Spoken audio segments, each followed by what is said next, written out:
Buenas tardes, bienvenidos al aula de narrativas del Centro Cultural La Nau. Esta tarde tenemos con nosotros a la escritora Isabel Barceló, que ha venido para hablar de su último libro, que lo tienen aquí, es Lucrecia Borgia, Bajo una nueva luz.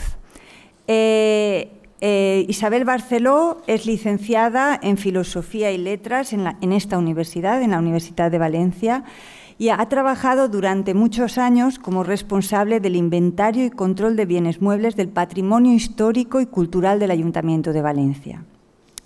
Ha compaginado este trabajo con una producción literaria, con una producción de libros, entre los que quiero destacar Descubriendo tesoros, los museos de Valencia, que es un recorrido por los museos públicos y privados de la ciudad de Valencia, Guía de Valencia y su provincia, con Alejandro Lillo, y que tiene como objetivo divulgar el patrimonio histórico y cultural valenciano. Ha publicado una novela juvenil, Tope Secreto, y ha publicado una serie de ensayos, novelas de tema histórico y mitológico.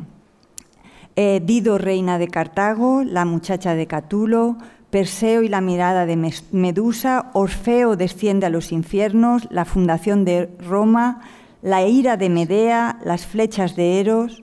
Su ensayo divulgativo Mujeres de Roma, heroísmo, intrigas y pasiones mereció en 2019 el premio de la crítica de la Comunidad Valenciana en la modalidad de ensayo. En muchas de sus notas biográficas, aquí mismo en el libro, se dice que en su obra hay un empeño por dignificar la memoria de las mujeres. Yo creo que esta idea de dignificar la memoria de las mujeres se encuentra en este libro, destacadamente en este libro, sobre la vida de un personaje histórico que es Lucrecia Borgia. Es un libro que es un ensayo novelado, un ensayo literario, un ensayo también podríamos decir divulgativo. Cuando se dice todo esto, uno podría pensar que se ha trabajado, digámoslo así, alegremente, pero es un trabajo muy justificado con cada una de sus afirmaciones, con una prosa muy limpia, una prosa que creo que es característica de la manera de hablar y de la manera de escribir de Isabel Barceló.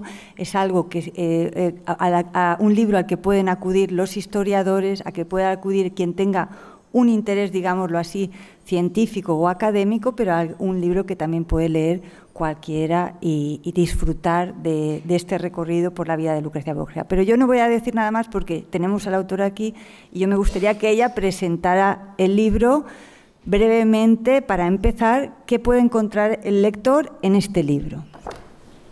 Bueno, muchas gracias, se me oye bien así.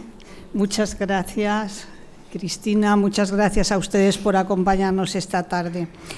Bueno, las ideas más difundidas hasta ahora acerca de Lucrecia Borgia van en dos líneas. Por una parte, la presentan como libertina, incestuosa, adúltera, una envenenadora de sus amantes, una vez satisfecha su pasión, en fin, una mujer fatal que arrastraba a los hombres a la perdición según ese invento, ¿no?, estereotípico del siglo XIX.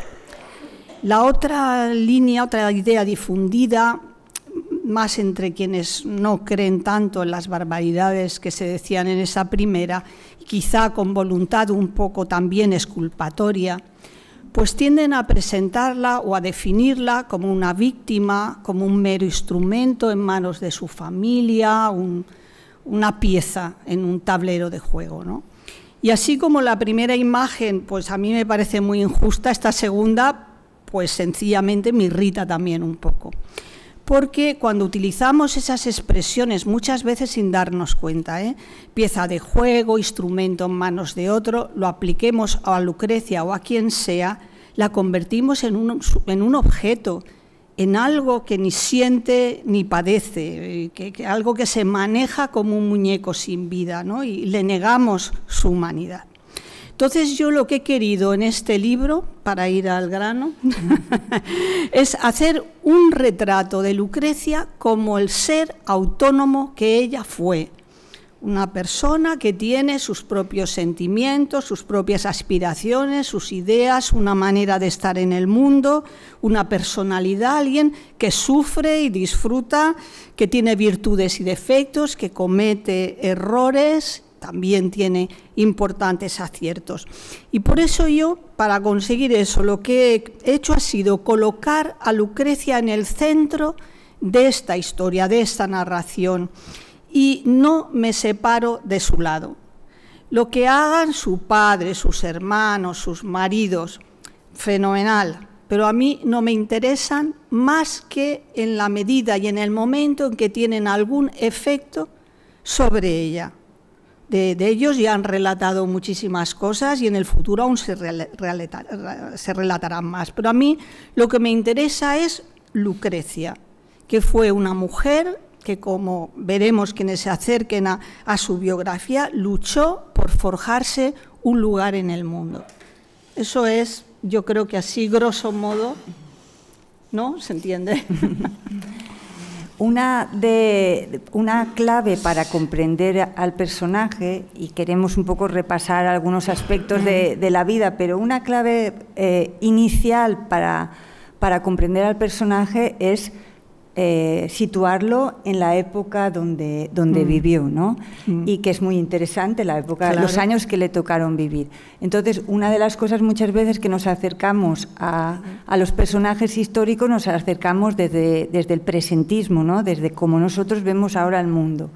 Creo que el libro reitera mucho y nos saca muchas veces de ese error, nos recuerda muchas veces que no estamos mirando al personaje, que tenemos que ser capaces de mirar al personaje también en el contexto de la época. Y me gustaría que nos hablases qué contexto es ese. Bueno, mira, voy a poner una imagen de Lucrecia, o por lo menos inspirada en Lucrecia, que está en las estancias Borgia del Vaticano, y que verán pues quienes visiten los museos vaticanos, pues por ponernos un poco también en ambiente, ¿no? Pues realmente la idea que tenemos hoy en general acerca del Renacimiento es una idea que está muy mediatizada por el arte. Sí, voy a poner aquí, ¿no? Por el arte. Todo, la pintura, la escultura, la música, la arquitectura, todo nos remite a la belleza, al equilibrio, a la perfección, pero eso no era la realidad, eso era la aspiración del alma. Para el hombre renacentista, Dios era la suma belleza y se llegaba a él por el camino de la belleza. Por eso se aspiraba a todo eso, pero que la realidad no tenía nada que ver, lamentablemente, con eso. La realidad era una sociedad violenta, una Italia dividida en grandes y pequeños estados, donde, en fin, siempre estaban a la greña unos con otros, donde abundaban las traiciones, las alianzas duraban 3 o 4 meses con suerte. Gracias. No había un sentimiento de unidad entre todos esos estados, grandes y pequeños, persistía un sistema feudal y, de hecho, 2 años después de que Alejandro VI fuera elegido papa, en 1492, estallaron lo que los historiadores posteriores llamarían las guerras italianas, que duraron 60 años y en los que Lucrecia se vio involucrada en una etapa de su vida y donde, desde luego, la monarquía española estuvo 100% todo el tiempo, ¿no? Una etapa verdaderamente con ese contraste extraordinario. Y también contrastando con esa incerteza, esa inseguridad en la que se vivía, pues también se reivindicaba la dignidad del ser humano, su derecho a ser feliz aquí y ahora, no en una vida futura, aquí y ahora. Porque se consideraba además que el cuerpo era un don de Dios, y los sentidos eran un don de Dios, un regalo divino del que todo el mundo, sin excepción, podía disfrutar. Y en esa exaltación del cuerpo y de los sentidos, pues el amor y la práctica del sexo no se veían como algo vergonzoso ni algo que se tuviera que ocultar, sencillamente se consideraba la forma más natural y ordinaria de disfrutar de la vida. Así que no había ni rey, ni gran señor, ni cardenal, ni papa que no tuviera hijos naturales. Esto era lo normal. En Italia era absolutamente lo normal. Aquí en España también, pero se tapaba un poquito más. Así que los hijos naturales, los señores educaban a sus hijos naturales en sus propios palacios junto con sus hijos legítimos. Y no los querían menos que a ellos, ni muchas veces les reconocían menos derechos, algo que aquí nuestra legislación ha logrado hace muy poco tiempo. Y los hijos de la alta jerarquía eclesiástica, aunque con más discreción, como es lógico, también eran educados como príncipes y emparentaban con las mejores familias. Así que los Borgia no fueron una excepción. Pondré un ejemplo: la hija natural de Carlos V, doña Margarita de Austria, también llamada Margarita de Parma, casó primero con el hijo del Papa, Clemente VIII, creo que era, o sea que eran concuñados, el Papa y el Emperador, y yo no he oído a nadie suspirar ni criticar eso, y cuando a este joven, bueno, a este señor lo asesinan, pues luego casa con el nieto del Papa Farnesio. ¿Sí? Y esto tampoco lo oímos criticar. O sea que cuando a veces hablamos de los Borgia, parece que los extraigamos y los pongamos en una caja aparte, como que son ahí, yo qué sé, el cúmulo de las maldades y la perversidad. Y lo cierto es que la época es así, es así. Y ellos, pues, como digo, no eran ni muchísimo menos una excepción, y esa manera que ellos tienen de entender la existencia, una manera que es muy diferente de la nuestra, porque nosotros somos hijos ya de la Contrarreforma. A mí, por lo menos, o mi generación, nos educaron pensando que todo lo que tenía que ver con el cuerpo era pecado. Y hay muchas cosas que todavía seguramente nos seguirían costando comprender, ¿no? Esa forma de ver la vida se manifestaba en la alegría de vivir, en el amor a los fastos, las cabalgatas, los carnavales, que eran algo extraordinario, las fiestas religiosas y profanas que se sucedían a lo largo del año en un calendario renacentista que seguramente hoy envidiaríamos aún, ¿no? Y en todas esas festividades participaba desde el más alto señor hasta el último de sus súbditos. Era preciso aprovechar cada instante aquel carpe diem, ¿no?, recuperado de los antiguos romanos, porque la vida era breve, incierta y fugaz. Yo me permito leerles un pequeño fragmento que ejemplifica un poco esa actitud que les digo. Antes de que, iniciado el otoño de 1496, el duque de Gandía, don Joan Borgia, partiese para la guerra, Alejandro VI le ofreció en sus apartamentos una fiesta de despedida. Hubo acróbatas, magos, bufones, breves piezas teatrales y músicos. A petición del Papa, Lucrecia y su hermano Joan danzaron al son de los laúdes un canto compuesto por Lorenzo el Magnífico. Formaban una espléndida pareja, alto, arrogante y seductor él, alta y de complexión delgada ella, dotada de una exquisita gracia y de aquella aura divina que eran sus cabellos rubios y ondulados, un astro solar en movimiento. Ahora imaginen la música. Qué hermosa juventud que sin embargo se escapa. Quien quiera ser feliz, sea. No hay certeza del mañana. Unos meses después, Joan Borgia sería brutalmente asesinado. Si tenemos esta imagen de un poco de la época, ¿no?, la fugacidad, porque como toda la historia transcurre en muy pocos años, pero es la historia de ella y también de todos sus Pero podíamos centrarnos en su figura, y comentábamos antes que en muchas biografías la cronología de la vida de Lucrecia Borgia está estructurada por los matrimonios.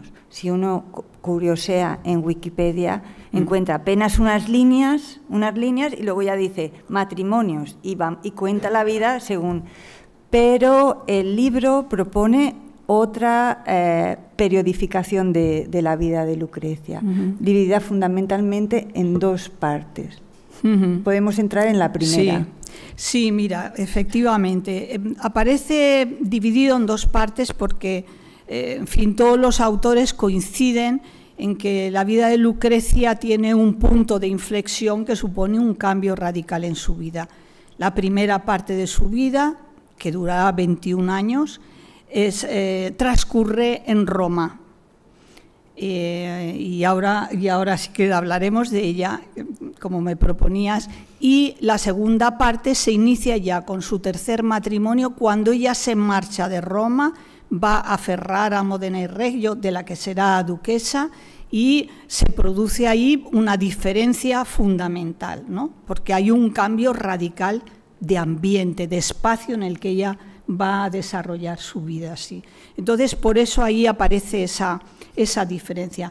No por razón de quién sea el marido, aclaramos esto, ¿no? No por razón de quién sea el marido, sino por razón precisamente del lugar geográfico donde va a estar y por razón también de que lo ha elegido ella, ¿no? Eso es la proximidad con la familia, sí, en un caso y en otro. De esta primera época que ella está en Roma, podríamos empezar también explicando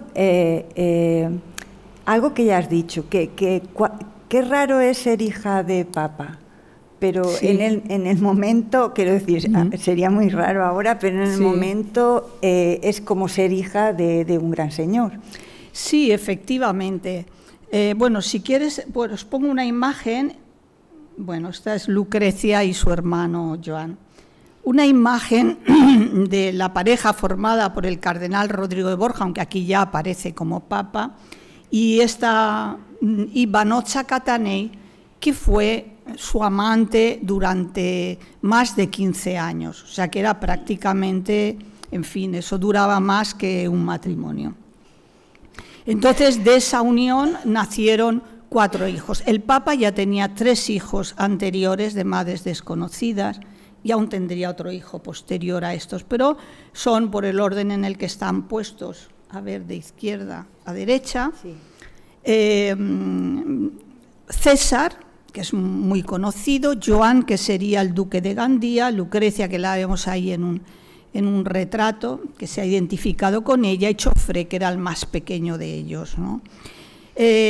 Todos esos hijos nacen mientras él es cardenal. Él es un cardenal, canciller de la Iglesia, decano del Colegio Cardenalicio, tenía una experiencia como nadie podía presumir en Roma de tener en materia de gobierno de la Iglesia, etcétera. Pero hemos de pensar también, cuando hablamos de los eclesiásticos, y hago esta pequeña aclaración para que se comprenda, que los cardenales eran príncipes, y siguen siendo, son príncipes de la Iglesia, es un título de ser príncipe de la Iglesia, no es un cargo eclesiástico. O sea que se podían nombrar cardenales, llegó un momento en que le pusieron un tope para que no los nombraran demasiado jóvenes, pero se podían nombrar cardenales aunque no hubieran tomado las órdenes, ni siquiera las órdenes menores. Hubo un papa, no recuerdo ahora si es Pío II o qué papa era concretamente, que se ordenó el mismo día que lo eligieron papa y a continuación se ordenó sacerdote. Entonces, ¿qué pasa? Bueno, y lo mismo ocurría con obispos, arzobispos, no hacía falta que estuvieran consagrados, porque un obispo, un arzobispo electo, lo que hacían era gobernar la diócesis. Luego ya estaba el obispo consagrado, estaban los sacerdotes, etcétera, que ya impartían los sacramentos y tal. Hemos de entender, o sea, que la Iglesia estaba organizada de una manera también diferente de cómo hoy lo conocemos. De todos modos, en la época, por lo que yo he leído, pues esto del celibato es que no se acababa de entender, aunque se había dictaminado y tal, pero no se acababa de entender. De ahí que eso fuera tan común, tan común. Y ya he puesto el ejemplo de la hija de Carlos V, ya un ejemplo más alto no podemos poner, pero ese yo creo que es suficiente para que se comprenda que de ninguna manera el ser hijo de un papa era algo denigrante, ni el ser hijo de un cardenal, al contrario, era ser una persona muy poderosa, poderosísima. Y por lo tanto, todos esos hijos de los eclesiásticos, pues ya digo, no eran menos principescos, ni eran maltratados, ni nadie les decía, ¿no?, ni una palabra, ¿no?, referente a su origen. Entonces, pero bueno, todos estos nacieron cuando él era todavía cardenal. Cuando a su padre lo eligen, Lucrecia tiene 12 años, 12 añitos, y es entonces cuando por primera vez sale a la luz, porque hasta entonces pues era una muchacha noble y ya está, y se relacionaba con otras familias nobles y ya está. Sí que, por si queréis que os diga, ¿no?, que ella había recibido una educación refinadísima, porque pertenecía a una familia en que debía recibir ese tipo de educación. Ella, desde luego, hablaba valenciano, italiano, castellano, latín, un poco de buen francés, y dicen que algo de griego también, y según parece componía versos en todas esas lenguas.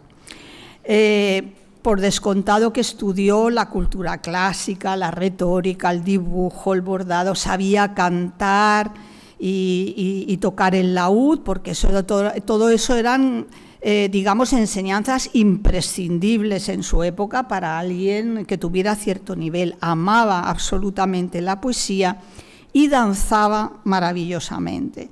Es una habilidad que se consideraba fundamental en su época, esencial, tanto para educar el cuerpo como las emociones. Así es que parece ser que en los libros que hablaban de la guerra o de la caza, las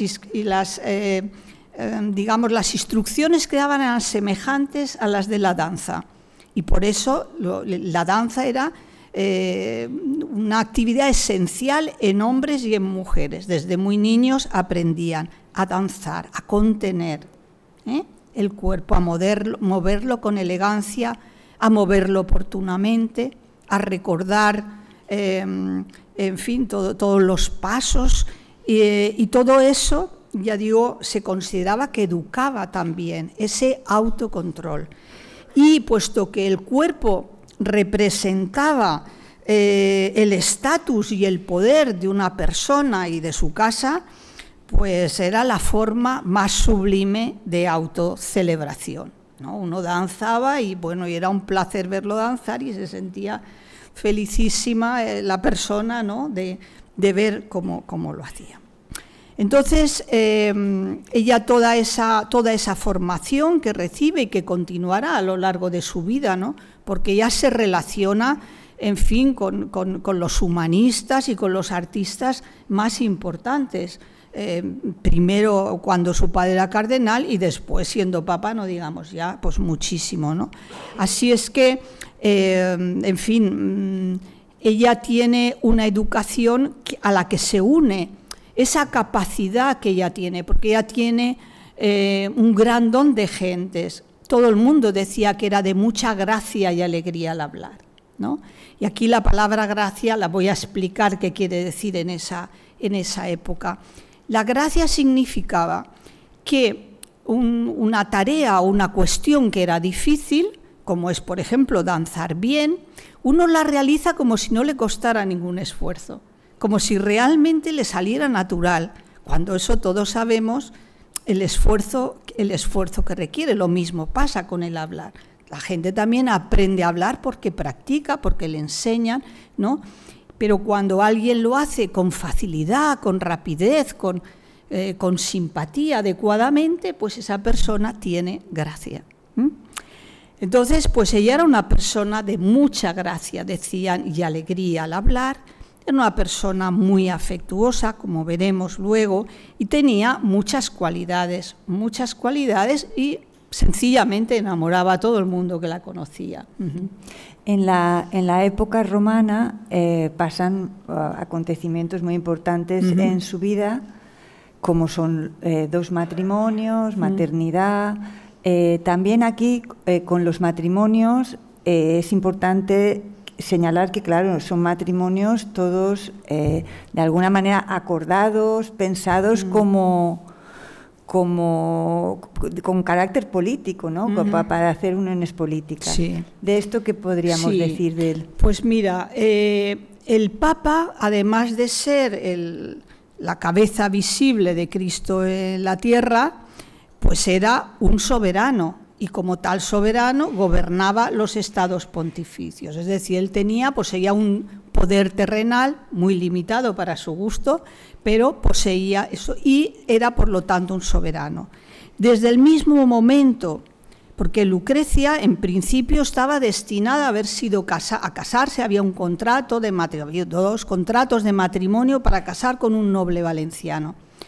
Pero cuando su padre es elegido papa, entonces esas previsiones que tenían ya no son prácticas para el nuevo lugar que ocupa. Ahora, como soberano, tiene que hacer que sus hijos contraigan matrimonios que convengan al propio papado. Obviamente no los va a casar con cualquiera, va a ser con gente de calidad, con gente de importancia, lo cual engrandece también a su casa. Pero el objetivo no es engrandecer su casa. El objetivo es cómo proteger sus estados, porque el Papa carece de ejércitos y entonces está siempre dependiendo de quien venga a auxiliarlo cuando alguien quiere ponerse ahí. De manera que cuando Lucrecia aparece allí por primera vez, todos los ojos se ponen en ella. 12 años casadera, pues todo el mundo quiere emparentar con el Papa a través de ella. Su hijo Joan ya tenía un contrato de matrimonio de 7 u 8 años antes con una prima hermana del rey Fernando el Católico, y Fernando el Católico enseguida dice que venga Joan para acá, que venga para acá, que celebren el matrimonio, que tome posesión de su ducado. Y al hijo pequeño, el rey de Nápoles, viendo que se le escapaban por allí, bueno, pues este pequeño que case con mi nieta. O sea que en el curso de 6 o 7 meses, o 8, o sea, casa a 3 hijos. Ya digo, el contrato de Joan estaba antes, porque necesita asegurarse alianzas y ejércitos para que aquello no se le... En fin, para poderse defender, que tenían muchos enemigos, ¿no? De manera que no es de extrañar. Lo que es de extrañar, y yo me permito señalar aquí, es que con frecuencia se oiga hablar de que los Borgia manipularon a su hija y los matrimonios y tal, y en cambio los reyes católicos tengan una política matrimonial. Nos damos cuenta de la diferencia. ¿Por qué no decimos la política matrimonial de Alejandro VI? Y decimos la manipulación. Y es que la leyenda negra, y eso yo creo que es importante que nos hagamos todos muy conscientes en la medida que podamos por nuestro entorno, es que la leyenda negra se transmite así, con un lenguaje que sin querer reproducimos, sin querer, ¿no? Lo repetimos y no nos damos cuenta que con eso perpetuamos. Incluso cuando queremos combatirlo sin darnos cuenta, no, es que como la pobre es que la manipulaban. Bueno, no, ella, su padre, dice, oye, pues te vas a casar con este, que por cierto eligió muy mal el Papa. Pero si te vas a casar con este, y ya lo toma con la alegría, la niña, oye, pues qué bien, me voy a casar con este, que es fulano, que es pariente del duque de Milán, que es, ¿no? Y lo aceptan, pues como todas en nuestros momentos hemos aceptado cosas que nuestros padres nos han propuesto o nos han dicho y no nos parecían extraño, así de simple, ¿no? Era la realidad, era como se casaban todas las mujeres y los hombres de la nobleza, todos los que tenían dinero, y se sigue haciendo en la actualidad, ¿eh? Si nos creemos que es que todo lo que se hacen son matrimonios por amor, seguramente estaríamos confundidos, ¿no? De estos, de los matrimonios de la época romana, los dos, digamos, que acaban mal, El primero con una anulación, sí. El segundo con la muerte, un asesinato. Con un asesinato. Cuéntanos un poco. Sí, no quiero entrar en muchos detalles, porque yo creo que todo esto tiene su emoción también descubrirlo para quienes se animen a descubrirlo. Pero sí que es cierto que en ese primer matrimonio, que tanto les achacan a los Borgia, pues ese primer matrimonio duró 4 años, tiempo más que suficiente para ver aquello cómo funcionaba. Y finalmente el Papa decidió que aquello había que ponerle fin. Había que ponerle fin a aquel matrimonio. Y fue precisamente ese primer marido despechado de Lucrecia, porque pasaba absolutamente de ella, pero cuando le dicen que se tiene que separar, dice que no, y que no, y que no quería separarse de ninguna manera. Y fue él el primero que difamó a Lucrecia, dando a entender que en realidad el Papa quería tenerla libre para él, dando ahí a entender como que el padre tuviera intereses con respecto a la hija, ¿no? Y eso desde luego hizo un daño enorme, porque él eso se lo dice a su pariente el duque de Milán, ya que él lo propaga por tierra, mar y aire, y se difunde todo eso, lo cual a Lucrecia también le causa mucho daño. He de decir aquí una cosa también que creo que es significativa, ¿no? Y es que después con la anulación de ese matrimonio y tal, Lucrecia tuvo un hijo natural. Y esto lo quiero señalar ahora porque pertenece justo a ese momento, ¿no? Después de eso, ella tiene un hijo natural. Y lo quiero señalar por una razón, porque todavía hoy algunos historiadores españoles y en algunas publicaciones muy recientes, ¿no?, se sigue un poco con la idea de que eso no se sabe, de que no se sabe y no se sabe y no se le puede atribuir, y se le atribuye más a la leyenda negra, pero no. Tuvo un hijo natural, y eso yo lo puedo afirmar sencillamente porque se ha encontrado un documento en la que el propio Papa Alejandro VI dice que ese niño, Joan Borgia, es hijo de Lucrecia. Es hijo de Lucrecia. Y ese documento lo firman 17 cardenales. Entonces, pues bueno, tuvo un hijo natural. ¿Qué es lo escandaloso? Lo escandaloso no es que tuviera un hijo natural, porque eso ya hemos visto que en la época, bueno, estas damas de alta familia y tal, pues bueno, trataban de ocultarlo un poco, ¿no? Pero eso no, digamos, no les arrojaba una sombra tremenda, ¿no? En esa época lo que contaba es que cuando uno está casado se porte bien. Lo que haya hecho antes, pelillos a la mar, todo eso no se tenía en cuenta. Entonces, y desde el punto de vista para el Papa, en fin, para los españoles eso era más impactante, pero en aquella sociedad no. Y de hecho, aunque ella, ese hijo, intentó tenerlo en secreto, pues trascendió, y ahí se enteraba todo el mundo de todo, porque había, ahora nos decimos que por el móvil y por iPad nos espían, pero en aquella época es que el señor que te servía la copa de beber, no, a lo mejor ya lo propagaba todo a 4 o 5 señores.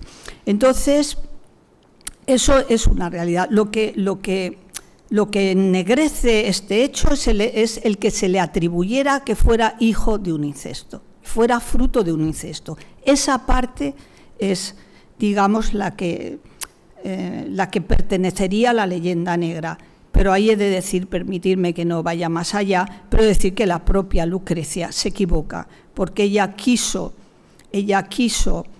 proteger a ese niño, quiso que le dieran el nombre Borgia, que quedara protegido por la familia Borgia, y entonces el Papa pues hizo ahí 2 bulas, una que era hijo de César, otra porque seguramente Lucrecia no se fiaría mucho, esa es mi hipótesis, y hace otra segunda bula secreta diciendo que en realidad es hijo suyo, y bueno, blanco y en botella, la gente suma, cuenta, dice, pues este niño que dicen que es hijo del Papa y de una señora no casada, pues hombre, si tiene 3 años y hace 3 años nació el niño este de Lucrecia, pues está claro, ¿no? O sea que ahí hubo, por parte de ella y de su familia, un deseo de protegerlo, pero la forma de protegerlo pues les causó un daño indeleble. Y ahora que ya digo que está demostrado que es hijo de ella, ya veremos lo que tardamos en que salga la polémica de quién era hijo. Pero vamos, en las hipótesis, las que yo tengo, me parece que es la cierta.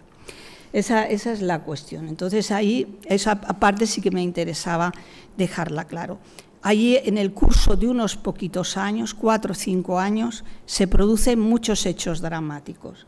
O sea, se produce esa separación, se produce el asesinato del duque de Gandía en extrañas circunstancias dramáticas, esta Lucrecia que tiene ese hijo natural, casa con un hijo natural de uno de los reyes de Nápoles, que en ese momento se había muerto, pero bueno, era bisnieto de Alfonso el Magnánimo. Este hombre muere trágicamente asesinado. En fin, hay ahí una cantidad de informaciones, pero muchas de ellas también resultan confusas. No es fácil aclararse bien qué es verdad, qué no es verdad, porque hay relatos distintos. Pero todo eso pesará sobre la forma de Lucrecia, pesará como una losa. Y para su vida fueron situaciones muy dramáticas. ¿Y qué ocurre?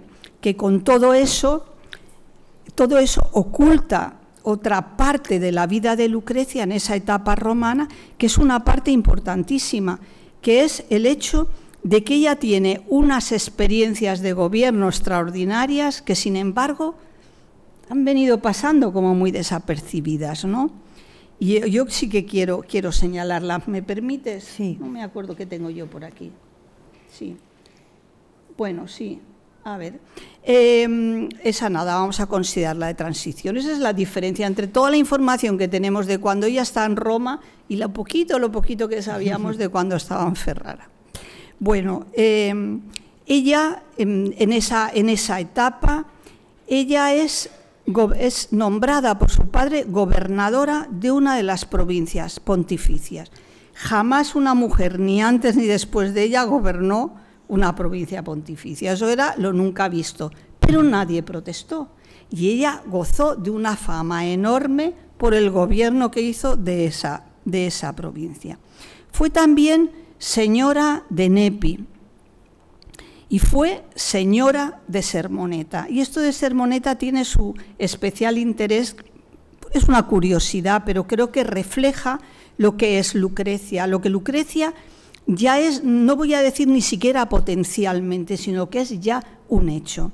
Y es que ella adquiere a la Iglesia el feudo de Sermoneta del que habían sido desposeídos sus anteriores feudatarios. Y entonces ella va a ser señora de Sermoneta únicamente durante 1 año y medio. Pero ella en ese tiempo se propone modernizar el gobierno de todo ese territorio. Entonces crea lo que hoy se llama el Estatuto de Lucrecia Borgia, que está representada en la carátula de ese documento. En ese estatuto ella, atención, de común acuerdo con los representantes locales, acuerdan las reglas del juego, los derechos y obligaciones de unos, de otros, regula la justicia, en fin, la aplicación, por ejemplo, de la tortura, adquiere fórmulas para ampliar los cultivos, regula los cursos de agua, el mantenimiento, el saneamiento de las ciudades, todo. Un estatuto completísimo. Y con ese añadido de que al haberlo acordado con los representantes locales se asegura de que va a ser cumplido. Entonces, sobre todo, el valor enorme que tiene es que hasta entonces el Señor hacía y deshacía. Aquí ya todo el mundo va a saber a qué se tiene que atener. Los expertos dicen que ese estatuto, en fin, le da a ella una casi autoridad real. Pero bueno, lo cierto es que se regula y están todos de acuerdo. ¿Y por qué digo que se llama ahora sí Estatuto de Lucrecia Borgia? Porque ese estatuto, que estuvo en vigor durante 300 años, no se sabía que era el estatuto, que lo había hecho Lucrecia Borgia, porque el siguiente señor, que volvió, que eran de los anteriores, borró el nombre de ella, borró en las decoraciones pues imágenes que segura no sabemos qué serían, pero podría ser un retrato, un escudo de ella, etcétera. Borró del documento toda referencia a Lucrecia Borgia y en su lugar puso el suyo. Y solamente en 1920 o 30, cuando examinan ese documento con luz ultravioleta, de pronto dicen, ¡ay! Pero si esto está firmado por Lucrecia Borgia. Démonos cuenta de lo que significa, qué capacidad tuvo ella para hacer esa regulación que duró 300 años. Y eso ya no es que tenga ya una capacidad en potencia, es una capacidad real que ella tiene. Y todo eso queda oculto con todo este lío que hablamos, ¿no?, que se produce así. Y ella también, además, su padre, en 3 ocasiones, por periodos muy breves de tiempo, pero la dejó al frente del Vaticano, algo irrepetido e irrepetible. Entonces ella adquiere ahí no solo una experiencia significativa de gobierno, porque son gobiernos a alto nivel, altísimo nivel, porque claro, como gobernadora ella es regente en nombre del Papa, y por otra parte ahí se cimenta el gran prestigio que ella tiene, porque ella empieza a tener prestigio mucho. Las habladurías son una historia, la leyenda negra es otra, pero el prestigio personal suyo está ahí y está intacto, sí. En esta primera etapa, que hemos dicho que hay 2 matrimonios, hay un hijo natural, un hijo dentro del matrimonio, sí, y termina con la muerte del segundo, sí, marido, que muere de manera violenta, y hay un punto de inflexión, que a lo mejor, sí, podríamos ir al punto de inflexión, sí, que es muy interesante. Sí. Yo creo que, o sea, cuando ella ya, en fin, tras la muerte violenta de ese marido, del que ella estaba además enamoradísima, pues para ella es un golpe brutal, ella eso difícilmente lo puede soportar. Y se marcha de Roma, pide permiso al Papa y se va de Roma a su castillo de Nepi, ¿no? Pero cuando está allí, pues también empieza a reflexionar y de, bueno, a ver, aquí a mí ahora qué me espera, ¿no? ¿Qué me espera? Y finalmente pide permiso a su padre, que tarda en concedérselo, pero le pide permiso a su padre para regresar a Roma, porque el padre estaba disgustadísimo con ella, porque el padre dice, bueno, allí lo normal, esto también corresponde a la época, es muy lamentable, y en esta época pues a veces da la impresión que también ocurre lo mismo, que al rey muerto, rey puesto. O sea, esa idea de que ella estuviera llorosa, no lo entendía nadie, ni lo entendía el Papa, ni lo entendían sus propias damas, ni sus sirvientes, les parecía que estaba fingiendo. Eso, uno se coge, llora un ratito y a los 3 días, pues no, pues ya está, ya estamos en otra cosa. Entonces, al padre no soportaba ver a su hija en ese estado de sufrimiento. Entonces, bueno, y aquí se produce pues una inflexión, y es que yo creo que ella reflexiona y dice, bueno, ¿qué va a ocurrir, no? Que enseguida, cuando ella regresa a Roma 2 o 3 meses después, su padre ya ha recibido 70 ofertas de matrimonio, porque lo que quieren, ya decía, es pues emparentar con él, sacar todo el partido posible del prestigio y el dinero y todo lo demás que eso tenía. Entonces, ella piensa, los pretendientes que su padre le va diciendo no le interesan para nada. Ella piensa que lo que tiene que hacer es poner tierra por medio, separarse de su familia de origen y irse a un sitio donde no la puedan alcanzar, en una palabra. Pero la cuestión, por lo que hablábamos antes, de que si ella era ¿no? Que si la instrumentalizaban, que si todo ese tipo de cosas que hemos visto, pues les leo ahora un pequeñito fragmento. Isabel, tenemos que decir que, sí, que el fragmento se entiende también si pensamos que en la muerte de su segundo marido hay una responsabilidad de su familia. Claro. Que es decir, que sí, sí. Su marido que ella quería, se lo mata su hermano. Bueno, pues entonces, a poco de llegar, y como ya se ve que no le gustaba ningún pretendiente y tal, pues el Papa, yo creo que para presionarla un poco, la mandó llamar a una audiencia pública sin revelarle el motivo. Se presentó ella magníficamente ataviada dentro del rigor que ya se imponía por el luto. En el salón de audiencias, ante un numeroso público y en presencia del noble solicitante de su mano, Alejandro VI dirigió a su hija un cálido y afectuoso discurso. Lo concluyó informándola de que el nobilísimo señor Francesco Orsini, duque de Gravina, allí presente, deseaba casarse con ella. ¿Qué respondía? No. Su tajante respuesta resonó en la sala y levantó un murmullo de asombro. ¿Dónde se había visto algo semejante? A lo inaudito que resultaba que un padre preguntara la opinión a su hija acerca de un asunto en el cual las mujeres no tenían nada que decir, se unía una contestación intolerable, intolerable. Incómodo, el Papa le preguntó el motivo de semejante negativa. Tal vez él esperaba que ella adujera su reciente viudez o su deseo de entregarse al cuidado de su hijo. Esas hubieran sido razones mujeriles y transitorias que no cerraban el camino de cara a insistir en el futuro y no ofender más gravemente a su pretendiente. Sin embargo, la joven viuda, muy erguida, miró de frente al Santo Padre y a su pregunta del porqué de su rechazo le dio una turbadora respuesta: porque mis maridos acaban mal. Y con esa contestación lapidaria y un evidente enfado, según anotó en su diario un cronista veneciano, se marchó dejando tras de sí un perfume de agua de rosas, el crujir de la seda y la irada indignación del duque rechazado. Así que al tercer marido lo eligió ella. Fue empeño suyo casarse con Alfonso de Este, que era el heredero de los ducados de Ferrara, Módena y Reggio, que estaban en el norte de Italia. Vamos a ver, porque yo he puesto ahí creo que he puesto un mapa, a ver si lo veo, aquí está. Son esos estados, a ver si lo puedo mover así, que están marcados aquí en ese color violeta, ¿lo ven? Uno está ahí debajo de Venecia y el otro a continuación.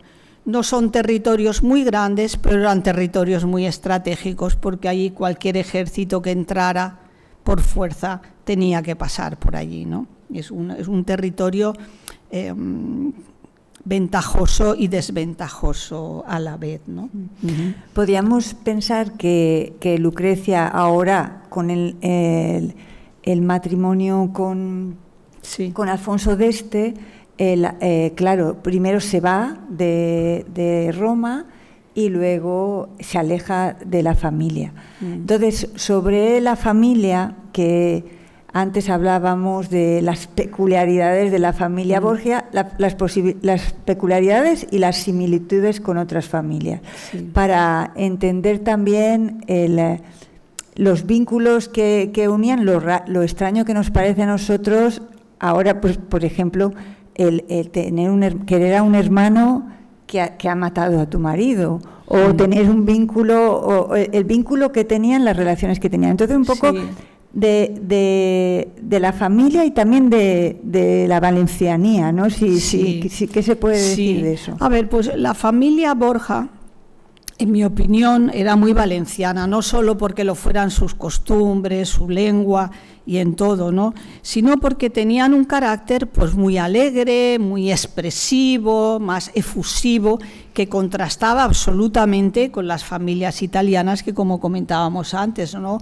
hoy día, pues son mucho más formales que las familias españolas. En esa época la familia se concebía como que tenía que ser como una piña, porque ahí cada uno de los miembros de la familia desempeñaba un papel y contribuía a sostener la importancia de la casa. Porque si yo tengo una casa y soy el jefe de esa casa y tengo prestigio, te podré ayudar a ti a que consigas tal cosa, al otro le podré conseguir al otro.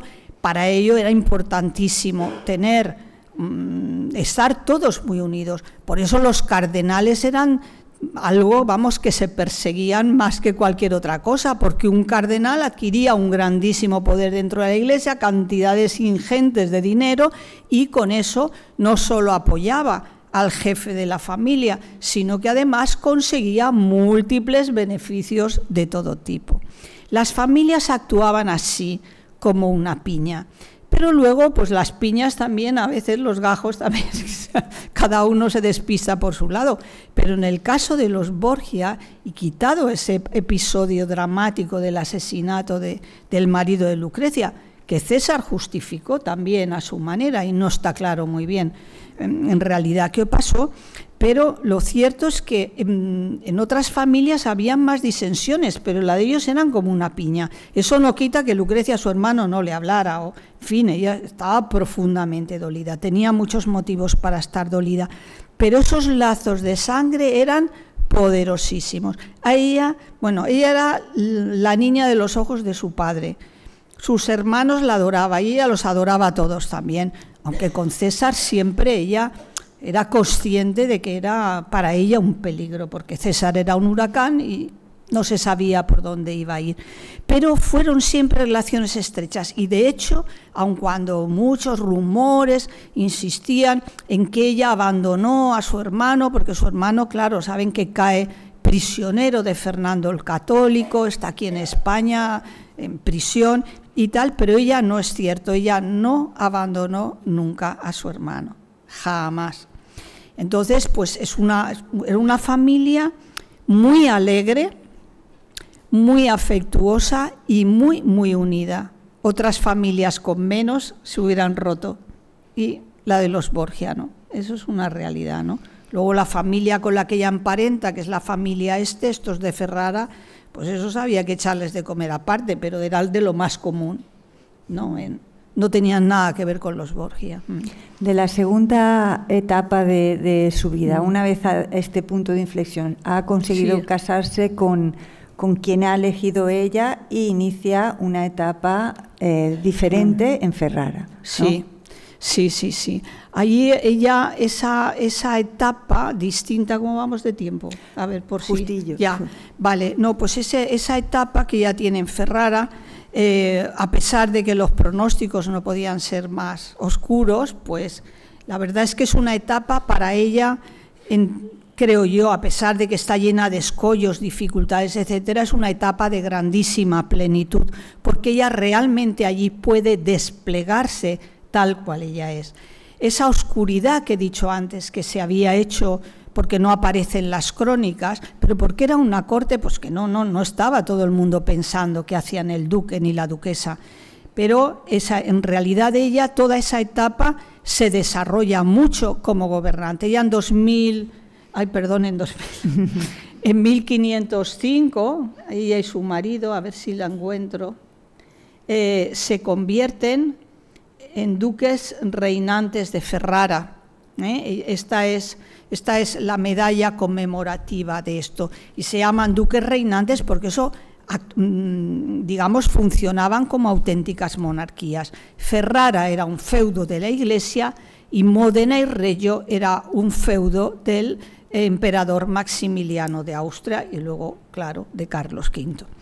Entonces, ella ahí, su marido se ausenta muchas veces porque le gusta mucho viajar y ella siempre se encarga del gobierno, de todo. Y lo hace todo con muchísima diligencia. Y ahí yo creo que es donde podemos ver que esa parte estaba muy oculta. Es con las últimas investigaciones que se han hecho en estos últimos 25 años o 24 años y con una documentación que ha sacado el Archivo de Estado de Módena, con lo que se arroja luz en esa parte de la vida de Lucrecia. Y me explico. Se han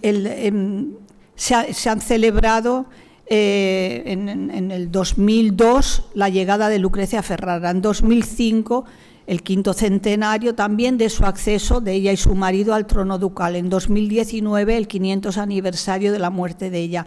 Todas esas efemérides han propiciado que se investigara muchísimo, en gran profundidad en torno a ella, lo cual ha enriquecido muchísimo lo que sabíamos, porque se ha investigado en archivos privados, en documentos, en fin, de autores, de cronistas de la época, pero que no habían visto nunca la imprenta, en fin, algo extraordinario. Y luego, por otra parte, el Archivo de Estado de Módena ha hecho el trabajo, que eso es impagable y ojalá lo pudieran hacer alguna vez todos los archivos de España, que ha sido recopilar todas las cartas que quedaban de ellas en distintos archivos, muchísimos archivos, y transcribirlas y publicarlas en un único volumen.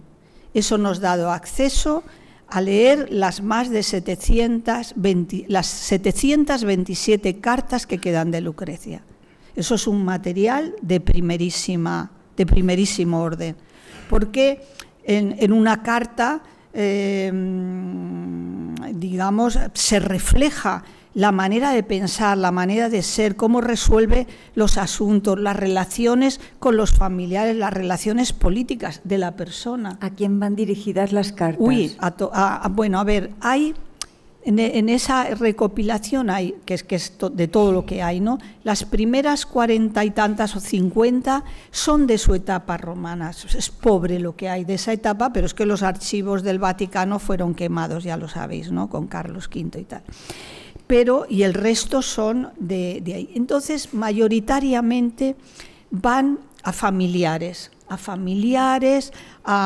bueno, por ejemplo, a su cuñada, no tiene ninguna a sus hermanos, ni a su madre. A su padre hay 6 o 7, cuando su padre aún vivía, pero son la mayor parte, por eso se corresponde con esa etapa suya en Ferrara hasta la víspera de morirse, ¿eh? Hasta la víspera de morirse. Entonces, pues bueno, es impresionante la cantidad, habla con su cuñada, con su cuñado, luego con gente que actúan como embajadores suyos, porque ella tiene, vamos a decirlo así, ¿no?, su propio servicio diplomático, ella manda, tiene su diplomacia, contacta con este, con aquel, su esposo por su parte, y cuando algo lo quieren hacer entre los dos, lo dicen en la carta mismo, dice Alfonso y Lucrecia, duques de Ferrara, patatín, patatín, patatán, ambos dos, siempre se pone ese plural, si no cada uno va actuando, según le conviene, y ella tiene relaciones pues con el rey católico, con Carlos V, antes de ser emperador y después de ser emperador, con los reyes de Francia. Bueno, la agenda de Lucrecia supongo que la habría querido tener cualquiera, ¿no? Pero eso es lo que permite reconstruir la vida allí, porque son cartas, algunas son pues simplemente de agradecimiento por una fruta que le han enviado, por un obsequio que le han hecho, otras son peticiones de justicia, de favores a través de la justicia, a veces son recomendaciones de una persona, otras veces son órdenes de que trasladen estos soldados aquí a estos de allá, que hay que hacer una leva. Contiene toda clase de información, porque a ver, ella escribió miles de cartas, las que han sobrevivido son pocas, pero 727 son muchas cartas para reflejarte cómo es una persona, y ahí hay destellos luminosos de la personalidad de ella, ¿no? Yo, si queréis que os ponga algún ejemplo, pues os lo pongo. Antes yo decía de la valencianía. Es verdad que hablaban en valenciano entre ellos, ¿no? Ellos hablaban en valenciano, y he visto que tenías una diapositiva con unos zapatos, ¿no? Ah, sí, a ver, porque creo que también sí, tiene que ver sí, con Valencia, ¿no? Sí, esos son chapines. Bueno, esto es que Lucrecia, cuando va a Ferrara, se conserva el inventario de todos los bienes que ella lleva allí. Es un inventario de 1502 a 1504. Entonces ella lleva un ajuar impresionante. Ella lleva más de 90 vestidos, abrigos de pieles, mantillas, que la mantilla no era como ahora nos la imaginamos de blonda, sino que las llevaban así, cuajadas de piedras preciosas. Bueno, lleva un ajuar impresionante. Y, entre otras cosas, lleva 90 pares de entre zapatos y chapines, de los cuales en el inventario se especifica 60 vienen de Valencia. Los chapines era, como ven, una especie de plataforma que solía ser de madera o de corcho, y luego forrada de cuero, o forrada de cuero repujado, ya tiene muchos de cuero repujado, en la que o bien iba unida al zapato o bien el zapato se podía insertar en ella. Y la función que realizaba es que te elevaba sobre el nivel del suelo y protegía los vestidos, en fin, del barro, de los charcos, etcétera. Y efectivamente esos chapines, que parece que tienen un origen romano, pero tenían un origen, en este caso los suyos venían de Valencia, que en esa época eran famosísimos. Tenía una industria de calzado potentísima y una industria de cuero potentísima también. Entonces ella, por ejemplo, lleva muchas cosas, que dice tal cosa a la valenciana, tal cosa a la catalana, ¿no? El abrigo a la valenciana, aquello con la blusa, no sé cuántos, mucho. Y ella introduce esa moda española allí dentro. Incluso ella en su ajuar lleva 2 o 3 pares de saragüeyes, uno de ellos de brocado de oro forrados de raso carmesí, que muchos expertos piensan que pudieron haberse usado para llevarlos externamente, para montar a caballo, o el uso común que ella parece ser que le daba era el uso como ropa interior, ¿no? Llevarlo como ropa interior. Y de hecho a su hijo pequeño ordena que le hagan saragüeys, o sea que ella introduce ella introduce la cultura valenciana allí, ¿no? En eso, en la dieta, que a los ferrareses no les gustaba nada eso de las verduras y las col, ni cocidas ni ensaladas, nada. Ella introduce todo eso y introduce muchas costumbres. La influencia de lo español allí fue muy potente, sí. Vamos a abrir el diálogo, sí. Si alguien en el público quiere preguntar. Yo quería también, porque hemos empezado un poco hablando de esta leyenda negra, sí, sobre que es una cosa muy machista en la representación de Lucrecia, pero también esto empieza de alguna manera impulsado por el marido, pero ahí no sé si podríamos hablar de leyenda negra, porque es en el momento en que se está produciendo, ¿no? Pero sí que hay un salto, algo determinante en el siglo XIX, ¿no? Sí, bueno, en el siglo XIX lo que ocurre es, bueno, la leyenda negra esa tiene el origen en ese marido, pero tiene, por lo que respecta al incesto, por lo que respecta a la posibilidad de incesto, tiene, en fin, esos elementos documentales ahí que realmente Lucrecia, yo creo, y su familia, yo creo que ahí cometen un error garrafal. Está ahí y eso pues difícilmente se va a poder borrar, pero la leyenda negra es mucho más amplia, que eran asesinos, que no sé qué, que asesina a su hermano, que el otro, que todo que querían era poder, que querían, bueno, era una cosa abrumadora, como los ponían a todos esos. Pero en el caso concreto de Lucrecia, que obviamente por ser mujer es la más frágil, porque en cuanto se incide en el aspecto de la honestidad personal, pues ya enseguida todo se descoloca y esas cosas en definitiva ocurren en lugares privados, ¿no? Pero en fin, así a mucha gente se le ha difamado así, con razón o sin ella, mejor dicho, sin ella, ¿no? En el siglo XIX lo que pasa es que Víctor Hugo crea una obra de teatro que titula así, Lucrecia Borgia, y la retrata ahí como ella, que está casada con Alfonso de como intenta envenenar a uno que luego resulta que era su hijo de su hermano, en fin, crea ahí la tacha de asesina, en fin, de una persona, digamos, de alguna manera con esa perversión, ¿no? Con una cierta perversión en todo eso. Y entonces Donizetti, bueno, el que colabora con él, le copia el libreto, y digo lo copia porque estuvieron en pleitos y todo esto, y saca la ópera. Y entonces, en esa época, tanto el teatro como la ópera eran popularísimas. Y entonces penetró de tal manera esa idea de esta mujer envenenadora, porque no es que digas quiere envenenar a los que están allí, es que cada uno cuenta, no, es que asesinó a mi tío, el otro, no, es que a un primo mío. ¿no? Y entonces realmente caló eso en el imaginario popular. O sea que si la leyenda negra originaria ya tenía aspectos feos, pero vamos, ahí en su tiempo jamás la acusaron de envenenar a nadie ni de matar a nadie. Pero en esa época, que es cuando se crea ese estereotipo de mujer fatal, porque ya las mujeres despuntan, les dan un poco de miedo a los hombres y se inventan esa. Y bueno, cuentan, por ejemplo, Lord Byron, que llegaba allí a Roma ante lo que llaman la Torre Borgia, que está allí en un sitio muy, muy vistoso, la subida a San Pedro in Vincoli, y se ponía ahí y se imaginaba él a Lucrecia asomada a aquel balcón, y deseaba poder pasar una noche con ella, aunque hubiera sido a costa de su vida. Claro, eso es fantasía, porque la realidad nunca pudo darse, pero se crea ese estereotipo de ella. Y insisto, cada vez que se crea un estereotipo de ese tipo, se aplica a alguien, se deshumaniza por completo. El ser humano desaparece.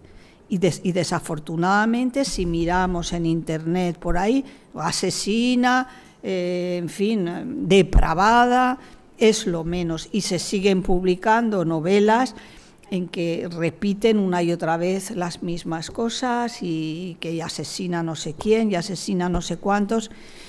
Y era, en fin, todo lo contrario, ¿no? Era una persona muy benéfica. Que un poco el libro te ha hecho querer al personaje. Investigar sobre su vida te ha hecho querer al personaje. A ver, yo al personaje lo quería antes, si no, no hubiera escrito sobre él. Pero lo que sí que puedo decir es que Lucrecia me ha sorprendido, porque yo, como tantísimas personas, pues tenía la intuición de que efectivamente ella no era lo que decían que era.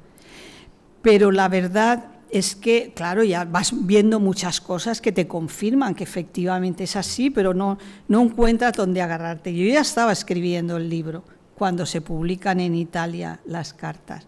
Y yo la verdad es que cuando leí aquellas cartas es que me parecía imposible tener ese privilegio enorme. Y me sorprendió lo solidaria que era, lo sensible que era a todo, lo que quería a sus hijos, cómo se comporta, cómo trata a su marido, a su familia. Realmente es una mujer que se hacía amar por todo el mundo y la amaban con razón. No, claro, todas esas cartas yo las he ido también ubicando temporalmente en el momento en donde está ella durante la guerra, que viven 4 años sumidos en la guerra, su marido en el campo de batalla y ella lidiando con todo lo demás.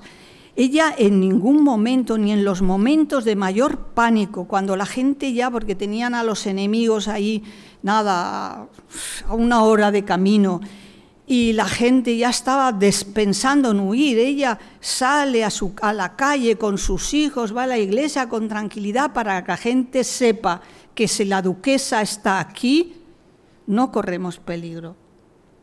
Es impresionante ella de qué manera se comporta. Ni en el peor de los momentos evacua a sus hijos de Ferrara, cuando los ejércitos españoles asaltan las propias murallas de Ferrara, y ella no se mueve de allí, con una entereza extraordinaria.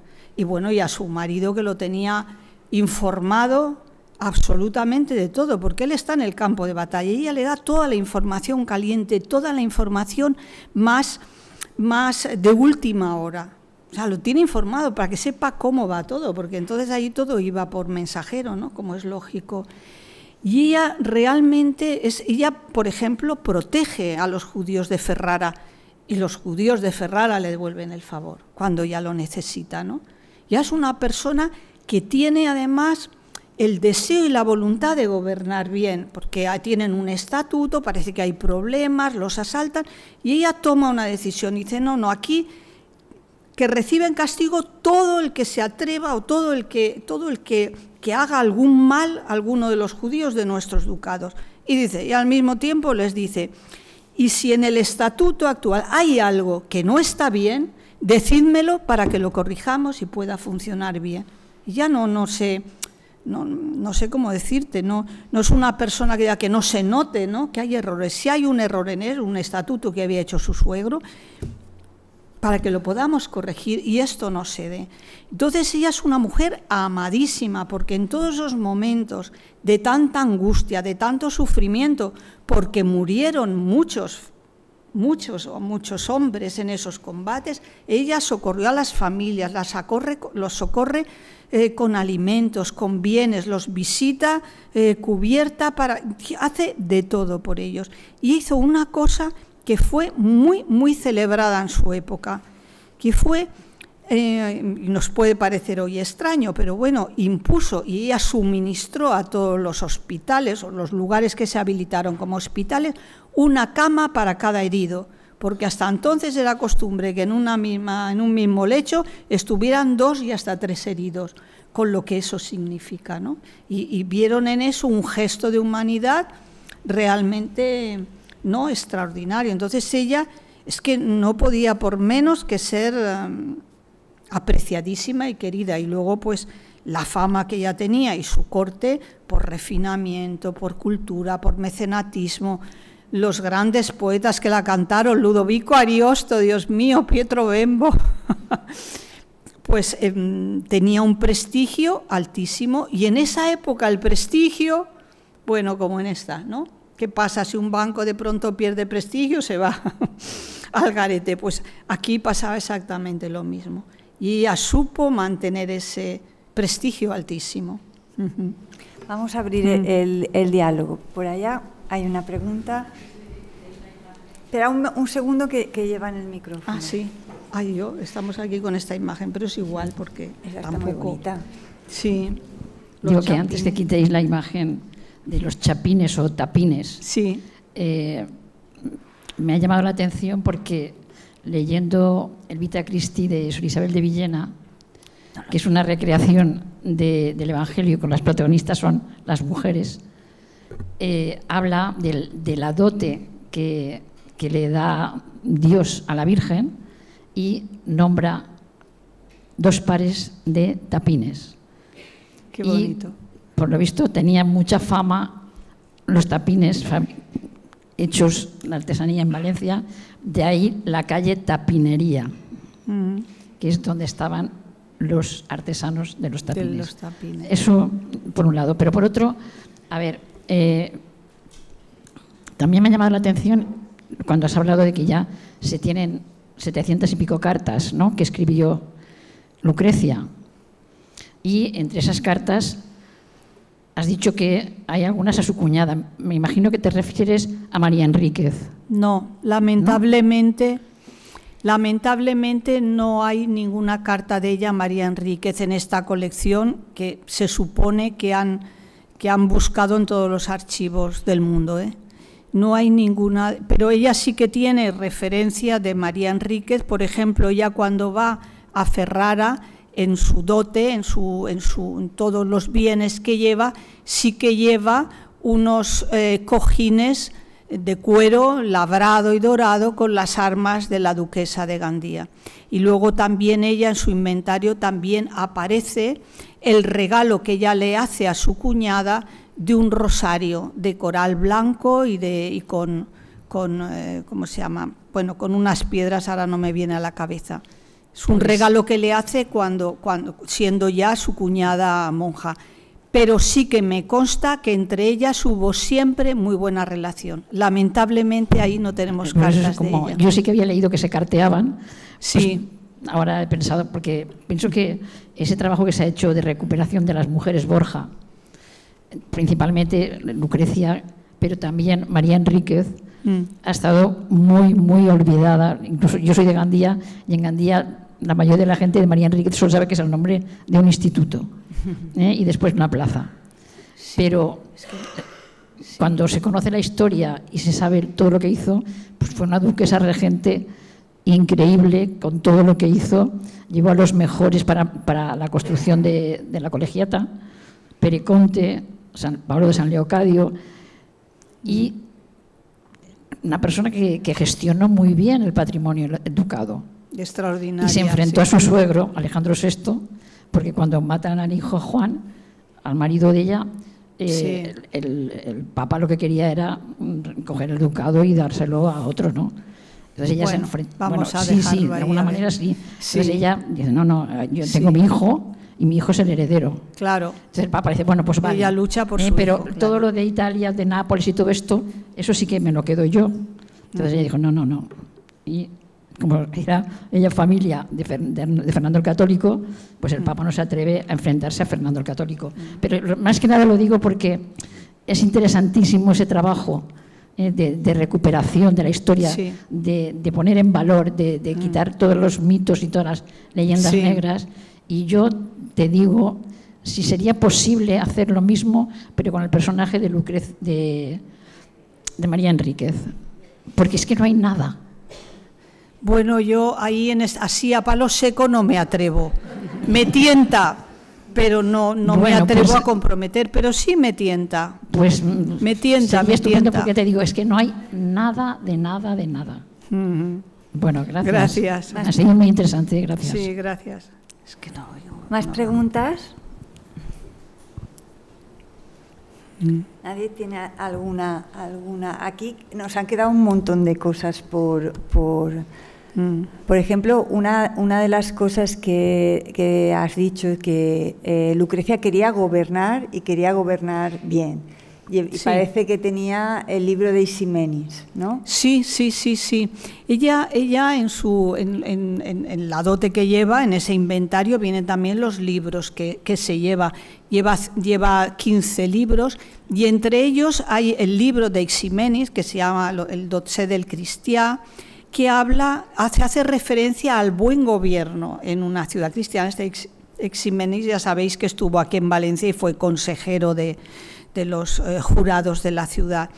Y entonces ella debió de hablar, yo deduzco que debió de hablar con su suegro el duque, porque la fecha en lo que figura así, porque efectivamente su inventario dice lo tiene el duque, hay una anotación que dice lo tiene el duque, porque Lucrecia con su suegro conectó muy bien porque ya digo, los eran otra historia, y entonces el suegro era también muy religioso, porque Lucrecia también era muy religiosa, y yo creo que conectaban. Y es más, el suegro confiaba plenamente en Lucrecia y un poquito menos en su hijo. Me da la impresión, porque ahí, en fin, el hijo, el que casa con Lucrecia, pues es un hombre que ha recibido también una educación humanista de su época y tal, pero parece que era un hombre pues de maneras más bruscas, le gustaba fundir cañones, cosas así. El padre era refinado, exquisito, y con Lucrecia yo creo que el suegro se hace la cuenta de que le ha caído una joya. Otra cosa, si alguien quiere preguntar, Sí. quiere preguntar algo, que levante la mano, no, porque otra cosa que muy interesante es la relación con este poeta italiano que es tan importante para la lengua italiana, que es Pietro Bembo, que ahí también algunas veces se ha apuntado que son amantes o que tienen... Y en el libro más te inclinas por una relación platónica, ¿no? Que él llega a escribir un libro para ella, ¿no? Que es sobre el amor. Sí, no es que él escriba ese libro para ella, se lo dedica, que no es lo mismo, él con ese libro estaba trabajando. Hombre, de eso se ha hablado mucho, los italianos sobre eso pues le llaman el gran amor. Para ellos el gran amor de la historia es el de Lucrecia Borgia y Pietro Bembo. Pero claro, él era un grandísimo poeta y escribe unas cartas preciosas, maravillosas, pero más bien están en el terreno del amor cortés, del amor en una corte, no en el terreno de una realización. De Lucrecia hacia él creo que se conservan solamente 5 cartas, creo recordar, ¿no? Además ellos están, digamos, aunque se seguirán escribiendo a lo largo de la vida, pero en realidad coincidir en un sitio coinciden 5 o 6 meses nada más, no mucho más, y desde luego hubiera sido impensable. Lucrecia, ni por su propio sentido de la honestidad, ni por responsabilidad, ni por el paso que ella había dado al elegir ese matrimonio, hubiera traicionado a su marido haciéndose un amante. Eso yo lo descarto absolutamente. Y quienes se animen a leer esta biografía se darán cuenta de que no entraba en la personalidad de ella. Lo que sí que ocurre es que en este hombre encuentra una cierta alma gemela, porque la impresión que yo saco de algunas palabras que ahí explico es que realmente ella le ha contado a Bembo cosas de su vida privada, de sus sentimientos, que a lo mejor no ha contado a otras personas, ¿no? O sea, que hay en ellos como una amistad, una cierta comunión. Otra cosa es que él, bueno, pues con su poesía, con todo, pero en esa época es que eran las cosas un poco así, eso era el amor cortés, y yo creo que no llegaron a más, pero sí se fantasea con que ese es el gran amor. Eso no quiere decir que fueran amantes. Por ahí.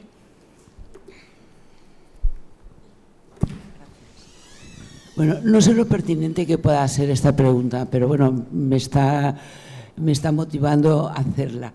En ese momento se escribe el Príncipe de Maquiavelo, que el modelo es César Borgia. ¿Hay alguna reminiscencia, relación, o puede influir algo entre Lucrecia o Maquiavelo, coger algún rasgo de la gobernanza de Lucrecia? No sé, me está sugiriendo en este momento, no sé si entraría dentro de lo que estás presentando tú ahora. Vamos a ver, a mí no me consta que Maquiavelo y Lucrecia se conocieran nunca, que sabían de su mutua existencia desde luego, pero que se conocieran personalmente no me consta. Sin embargo, Maquiavelo sí que conoció a César Borgia y lo pone como ejemplo de un príncipe nuevo, porque Maquiavelo, al pobre también, menuda la que le cayó, porque también es, en fin, es un hombre que escribe un tratado de política, y escribe un tratado de política, el primer tratado de política moderna. Entonces, pues él lo que hace ahí, así como hasta entonces siempre hablaban de la ciudad de Dios y a imitación de la ciudad de Dios, él dice, vamos a hablar de lo que en realidad pasa, ¿no? Entonces él habla de César y habla con admiración por la capacidad y las virtudes que él ha tenido para sacar adelante pues su ducado de Romaña y todas estas cosas, y él señala también cuáles han sido los errores de César Borgia, porque seguramente habla también con él cuando ya César ha caído en desgracia, ya ha muerto su padre, pero no desconozco, no tengo ninguna referencia de que se hubieran conocido. Ahora, que esos pensamientos circularan, seguro que circularían. Vale, gracias. De nada. Ahí detrás. Si es posible, dos preguntas. En la primera etapa, cuando está en Roma, cuando a ella su marido quiere anular el matrimonio, es en la época que ella tiene un hijo y por eso no le pueden hacer la prueba de que no ha sido un matrimonio consumado, que es lo que aducen para poderlo anular. ¿Es en ese momento? A ver, la anulación del matrimonio lo pide ella, la pide ella. Pero él ya desde hacía tiempo, si es que estaba desaparecido en combate, no iba por allí a nada. Entonces es mientras ella se retira, porque toda esa operación es para ella muy, muy humillante también y muy vergonzosa, y ella se retira a un convento. Y es allí donde se queda embarazada. Todavía no se ha ya está solicitada la separación, pero todavía ningún tribunal eclesiástico ha dictaminado esa anulación matrimonial. Cuando se produce y después de que se ha dictaminado esto nace, o sea que ella digamos que cuando el tribunal se pronuncia y declara nulo ese matrimonio, ella estaba embarazadísima. Ya. Un momento de grandísima angustia y tensión para ella. Claro. Pero la hipótesis de que pudiera ser de su marido no, esa es imposible. Esa no era del marido, eso seguro. Bueno, eso seguro. y Que otro, si ese matrimonio se consumó o no, como no salga algo nuevo, no lo vamos a poder aclarar. Va a quedar en lo que cada uno piense, ¿no? Y la otra, también brevemente, creo que has comentado que el inventario estaba en valenciano y que ellos hablaban en valenciano. Estamos hablando de finales del siglo XV, siglo XVI. Luego, en esa época se hablaba en valenciano. Sí, hablaban valenciano. En la corte vaticana se hablaba valenciano, entre ellos hablaban valenciano, pero el inventario no está escrito en valenciano. El inventario está escrito en lengua vulgar italiana, pero que en esa época pues no había ni un vocabulario fijo ni nada. Es un momento de, digamos, de transición. ¿Y las cartas? Las cartas, las de ellas están todas en italiano, excepto 2 en castellano, dirigidas a Pietro Bembo. Pues nada más. Gracias. Todo lo demás está en italiano. Bueno, tienen fórmulas en latín y tal, pero fórmulas, no fórmulas de respeto y cosas de esas. Pero están, digamos, en italiano vulgar, en eso que decían la lengua vulgar. Pues si me permite solamente decirte que has hecho una narración tan cinematográfica, por hablar en ese lenguaje, que nos has situado en el espacio y en el tiempo. Gracias. Rápidamente. Así que muchísimas gracias Isabel. Gracias muchísimas a ti. gracias. Gracias. Bueno, esto es simplemente quizás un aspecto completamente muy limitado, pero con su expansión. Me refiero a la iconografía de los miembros de la familia Borgia. Algunos que has puesto ahí son puramente imaginarios, no son ciertos. Incluso para el del Papa Alejandro VI los hay que están tomados directamente del Papa, como por ejemplo el de que está él ante la resurrección de Cristo en los apartamentos Borgia. El retrato es perfectísimo. Este es un derivado de un supuesto original, el que aparece ahí de Alejandro VI. Muy bien. El de Lucrecia es el que aparece ella representando a Santa Catalina también en los apartamentos Borgia. Pero muchos de los determinados para Lucrecia son falsos. Sobre todo es el que aparece con el pecho al descubierto. Sí, que nada. eso es abominable y que solamente las prostitutas importantes, por supuesto, se hacían. Pero eso jamás pudo hacerlo Lucrecia. Sí, Y de eso los está. otros, salvo la medalla esta, que es muy cierta, y la que hemos dicho, de que está en el apartamento Borgia de Santa Catalina, pues esos sí que son ciertos. Los demás, nada. El de la madre, la Catanés, es puramente imaginario, se supone, pero nada más. Sí. El de César sí que es auténtico, es uno de la serie de retratos que aparecen en el Museo de los Oficios de Florencia. Es bien conocido, además también en publicaciones grabadas, digamos, de la época. Y en cuanto otro retrato que también aparece ahí de Lucrecia como una jovencita, no, ese retrato tampoco es el de Lucrecia, es también puramente imaginario. Y el del último hijo, el de Joffre, que es el que está en el extremo derecho, pues también es imaginario. O sea, bueno, el de Juan se le supone, el que está a caballo, también Sí, de los claro, apartamentos ahí Borgia, se le supone, pero no se Sí. sabe con certeza. Bueno, esto es simplemente Muchas gracias. una pequeña historieta, No, pero no, que está bueno, muy- tiene su aquel en cuanto a la Claro. proyección de retratos Claro. de ellos. Claro, muchas gracias.